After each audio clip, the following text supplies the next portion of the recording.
Je connais par cœur, mais ce n'est pas facile. Je suis toujours fragile et puis la terre est basse. Je me dis que mon... En fait, vous dites, les questions finalement, elles étaient normales, mais moi, c'est la réponse qui me restait coincée à travers la gorge. C'est moi par rapport à moi, c'est pas trop... les questions qu'on vous demande si vous avez des enfants, c'est d'une banalité.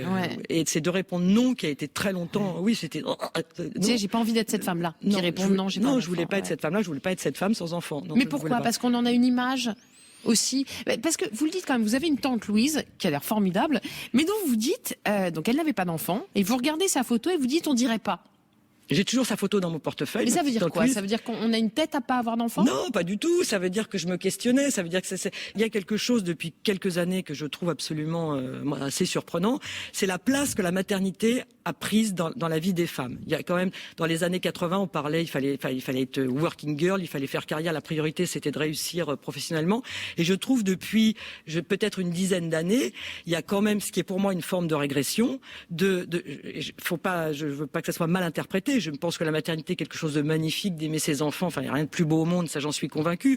Mais je pense qu'il y a eu une espèce d'emballement, d'engouement pour le rôle de la mère, la place des enfants. Quand vous voyez tous les blogs, les Insta, les machins sur les nanas qui se définissent uniquement comme mères, je trouve que pour moi c'est une forme de régression. Oui, mais parallèlement, le nombre de femmes qui décident de ne pas avoir d'enfants augmente.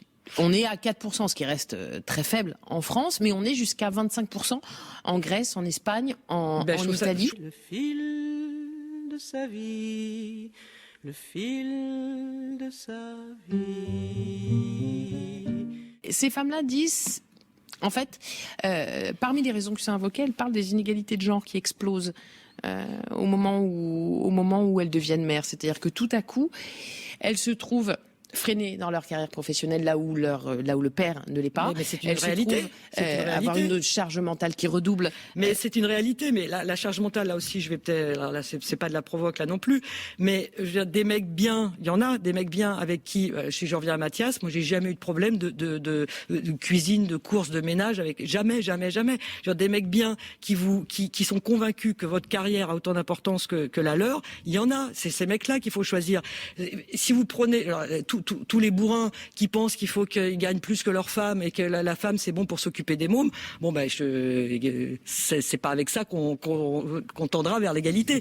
Le fil de sa vie, le fil de sa vie. Alors, on n'en est pas... évidemment, on ne vit pas les choses à la même échelle en Occident, et loin s'en faut. N'empêche que vous l'écrivez quand même, que le prix de votre autonomie, ça a été aussi de ne pas avoir d'enfant. Est-ce que ça veut dire qu'aujourd'hui, faut encore choisir ? Non, c'est une question que je me pose. Vous parlez du chapitre, là, le féminisme m'a tué, ou je sais plus c'est ça que je sais plus, je l'ai intitulé comme ça. C'est comme je balaye j'essaye de trouver une raison, là peut-être il n'y en a pas du tout. Mais bon, le propos de ce livre, c'est d'essayer de comprendre pourquoi je n'ai pas eu d'enfant alors que j'en voulais. Je me suis demandé à un moment si effectivement d'être autonome, de payer sa maison toute seule, c'est pas rien. Plus on monte dans les échelons de la hiérarchie, et plus il y a de femmes qui n'ont pas d'enfants. Donc ça veut dire que c'est une réalité. Quand on est femme, il faut choisir. Mais encore une fois, dans son quotidien, il faut arrêter que cette charge mentale. Il faut arrêter. C'est-à-dire que faire la grève du cul, faire la grève de la vaisselle, faire la grève de je sais pas quoi, il faut arrêter. Il faut les hommes et les femmes. De toute façon, on peut pas. C'est pas possible. On peut pas s'occuper d'enfants, faire la cuisine, faire les courses et faire carrière. C'est impossible. Personne, aucune femme. Pour vous, le changement, il doit venir d'en bas, de nous, de chacune de nous et de chacun. Le changement, une société, elle change très lentement. Et ce qui fait les changements de la société, c'est les comportements individuels. Une collectivité, c'est une association d'individus. Donc changer dans son comportement, faut pas attendre de la société qu'elle change pour vous, qu'elle change les choses pour vous. On peut pas attendre 150 ans. Il faut, dans son quotidien, il faut y aller. Mais c'est pas, on peut pas tout avoir. On peut pas dire je veux faire carrière et en même temps je veux pas travailler le mercredi par exemple. C'est compliqué. Je vais me faire des copines, là je le sens, on va arrêter parce que. Alors vous dites au fond quand vous faites les comptes, vous dites que Oui, il y a du regret, oui, il y a de la tristesse, mais finalement, vous avez globalement digéré de ne pas être mère. Vous dites, je suis fière de ce que j'ai accompli, mais j'ai parfois le sentiment d'être la seule à trouver ça formidable. Ben oui, c'est ce que je vous disais. Je trouve que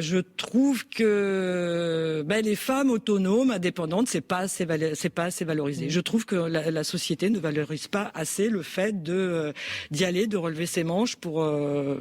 Bon, peut-être que je me trompe, mais j'ai l'impression que c'est pas assez valorisé. En tout cas, vous avez fait lucidité première langue, dites-vous, et résistance deuxième langue. Alors aujourd'hui, vous écrivez la réalité, c'est que tu ne seras jamais là. Bon bah, ok.